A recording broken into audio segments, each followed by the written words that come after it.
वाशिममध्ये शेतकऱ्यांची दिशाभूल झालेली आहे। पीक विमा कंपनीच्या प्रतिनिधींनी चक्क मंदिरात बसून सर्व्हे केलाय।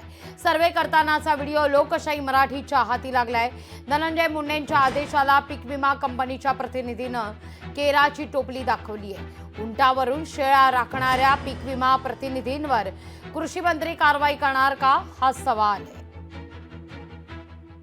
भारतीय कृषी विमा कंपनी राबवत आहे आणि तुम्ही सांगितल्या प्रश्नावर अगोदर आपली चर्चा झाली आणि मी त्यासंबंधी त्या सर्वेयरशी तिथं उपस्थित असलेल्या सगळ्या शेतकऱ्यांशी बोलणं केलेलं आहे।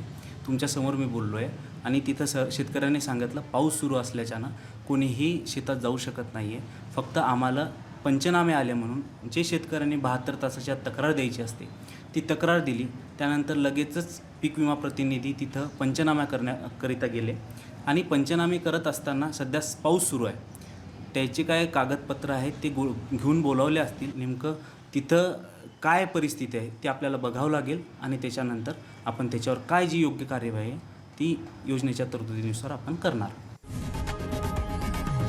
लोकशाही मराठी ऐका, पहा, जागरूक रहा।